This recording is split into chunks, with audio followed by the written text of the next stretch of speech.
Loris est là, je crois, m'avait même écrit, pas que je me foutais de sa gueule, mais disons qu'il fallait que, quand je devais faire une dissertation, si maximum elle faisait 1 page et demie, c'était déjà bien venant de Ferroni.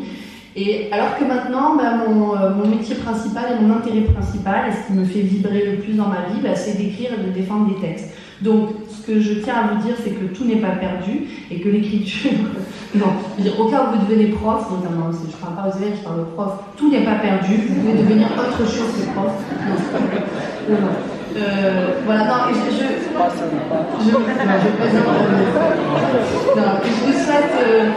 vous souhaite bien évidemment à tous les élèves qui auraient trouvé dans cette pratique une porte pour s'exprimer, de ne pas hésiter à ouvrir la porte aussi souvent qu'il y en a besoin. Maintenant, voilà, concernant du coup la première prestation que je viens de voir, que moi j'aurais appelé le combat des shy, parce que c'était shy, shyness, et ça m'a fait... Non, j'ai trouvé ça mignon parce qu'il faut savoir quand même que shy, en anglais, ça veut dire timide. Alors que là, du coup, je trouvais qu'il faut commencer par les personnes qui prouvent qu'elles ne le sont pas, parce que c'est pas évident de passer en premier. Donc déjà, voilà, félicitations à elles. D'autant que j'ai été très épatée parce que ça n'est vraiment pas facile d'affronter comme ça dès le matin le thème du mieux. Parce que le thème du mieux, c'est vraiment un thème qui met beaucoup la pression. C'est-à-dire que le thème du bien, c'est là, le thème du mieux, c'est ici. Et si vous, votre niveau de bien, c'est là, le mieux, ça serait encore plus haut. Donc, arriver et pouvoir défendre le mieux, que ce soit avant, après, en tout cas, c'est un enjeu et une pression. Et c'est même, on va dire, globalement, un enjeu que la société nous fait poser constamment. C'est-à-dire que peut-être vos parents ou peut-être vos professeurs vont écrire sur vos copies « peut mieux faire »,« doit mieux faire ». Et tous les jours de votre vie, on attend de vous que vous fassiez mieux. La preuve, c'est que si par exemple un jour, de toute façon vous avez déjà tous un smartphone, voilà, vous allez dans un resto, donc je sais pas, vous allez regarder la note, en général on regarde les notes pour le resto, ou que n'importe quelle application, dès que vous téléchargez une appli, il y a écrit, les utilisateurs l'ont mis 4 sur 2, mais franchement ce serait mieux si elle avait 4 sur 3. Et l'inverse, mais bon. Et du coup, en fait, cette notion du mieux, elle n'est pas facile à attaquer dès le début, parce que c'est vraiment avoir comme si on avait une ligne qui recule perpétuellement. C'est-à-dire être bien, c'est là, et être mieux, il faut aller toujours plus loin. Et aujourd'hui, c'était notamment un enjeu à la fois de la part de la société, puisqu'aujourd'hui, de la société des autres, les autres attendent de nous qu'on fasse mieux. Aujourd'hui, on est là pour juger, de savoir lequel sera le mieux. Et à la fois, il y a surtout la pression de soi-même de devoir faire mieux. C'est-à-dire que je sais que parmi les élèves aujourd'hui qui vont se présenter, peut-être il y aura à la sortie de scène une frustration. Vous se dites, merde, j'aurais pu faire mieux là. Je pense que c'est ce qu'ils avaient fait. Oui, voilà, vous chantez un peu, que je m'étais placée sur le côté ou plus dans la lumière. Il y aura toujours cette frustration du mieux. Et donc, moi, ce que je tiens à vous dire, c'est que souvent, on dit que le mieux, c'est l'ennemi du bien. Dans le sens que vouloir viser toujours plus loin, c'est des fois s'empêcher d'y aller. Et ce qui était très joli là, dans ce que j'ai vu, c'est qu'en démarrant à défendre le thème du mieux, elles nous ont surtout prouvé toutes les deux qu'elles ont bien fait. C'est-à-dire qu'elles auraient peut-être pu, elles auraient peut-être, je sais pas, envie de pouvoir bosser peut-être leur texte encore plus. On peut toujours attendre mieux. Mais si jamais dans la vie on attend mieux et d'être encore mieux, le résultat on n'y va jamais. Alors que là, ce qui était beau ce matin, c'est que, on s'est, en tout cas, Shaima comme Shaima, vous vous êtes du coup lancés pour nous montrer qu'on ne sait pas du coup si c'était mieux ou pas avant, mais en tout cas on sait que c'est bien maintenant.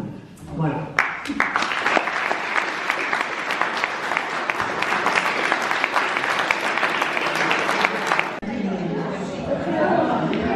Bon, moi je me présente, je m'appelle toujours Nicole Ferroni. J'ai décidé de ne pas changer de nom ni de prénom afin d'instaurer une stabilité dans cette journée.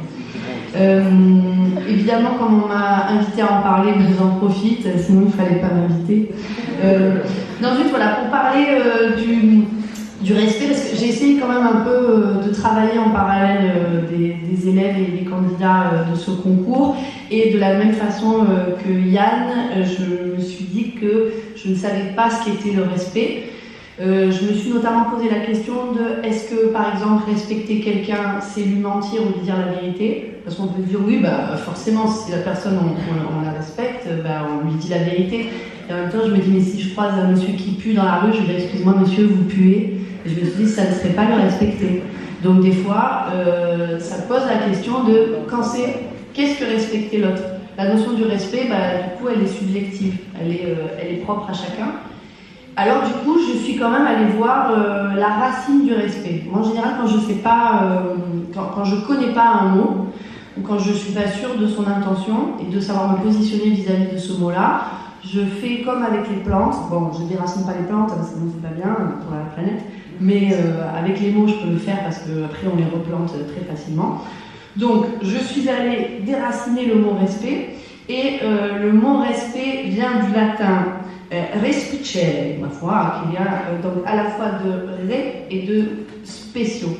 Et alors, ça veut dire c'est une nouvelle fois, c'est-à-dire quand on voit et qu'on revoit, ça veut dire qu'on regarde quelqu'un pour la deuxième fois. Et je me suis rendu compte que le spectre de la fin, c'est le même mot que celui qu'on retrouve dans spectacle. En fait, le respect, c'est revoir.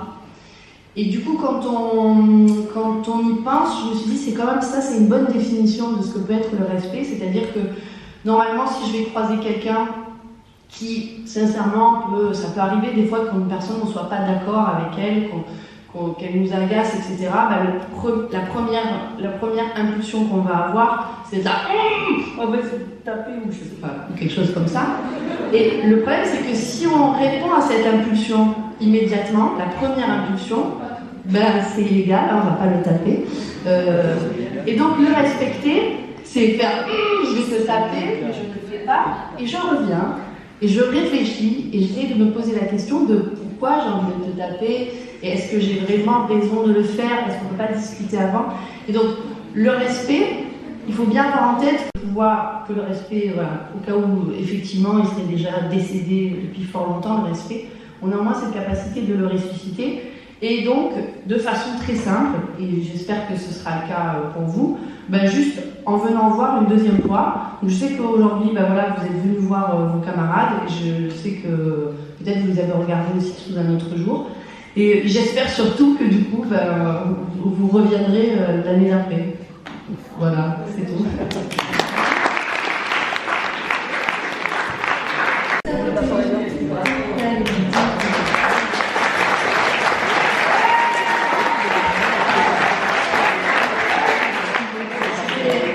C'était joli parce que Amine et Ariel, j'ai remarqué qu'il n'y avait qu'une seule lettre dans vos prénoms qui vous sépare. Donc on reste quand même sur une thématique du combat, mais du combat de gens similaires quand même. Donc moi je reviens, parce que en fait c'est pas forcément que moi, mais c'est écrit sur la petite fiche que Nicole Fioroni revient après chaque binôme, donc je me force à revenir sur un thème qu'on a déjà vu tout à l'heure, à savoir c'était mieux avant, et je pense que c'est effectivement bien qu'on le revoie une deuxième fois, parce que c'est vrai que la question, je me dis, elle est très complexe.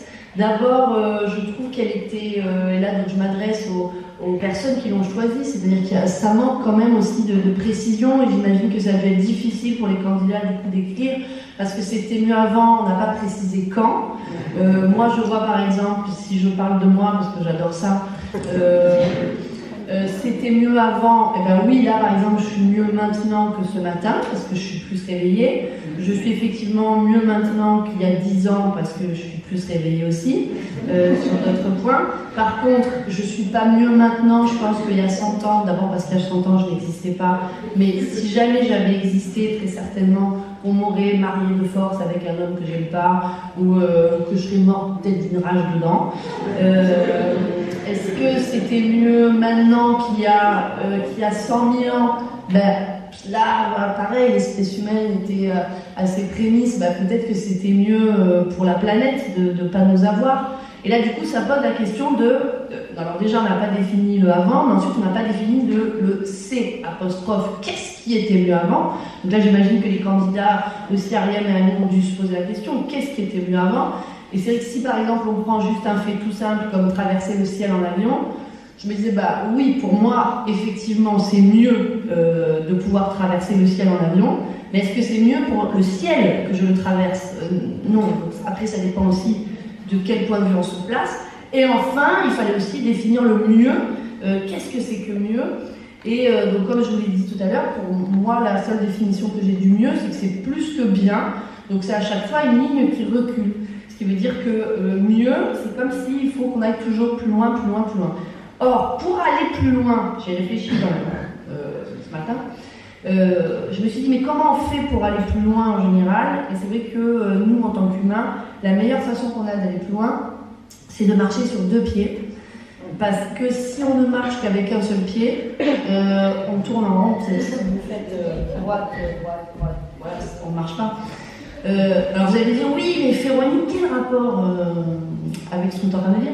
Eh bien, c'est que, donc ce qu'on voit, c'est que pour aller plus loin, on a besoin du coup d'opposition. On a besoin de faire pied droit, pied gauche, pied droit, pied gauche, pied droit, pied gauche. Donc entre guillemets, on a besoin de faire dans la vie oui, non, oui, non, oui, non. Et c'est ce que vous avez fait aujourd'hui en défendant pour chaque thème deux points de vue, oui et non. Et que donc par conséquent, en faisant s'opposer les idées, ben, je pense que c'est comme ça qu'on va plus loin et donc on va mieux. Donc merci. À vous.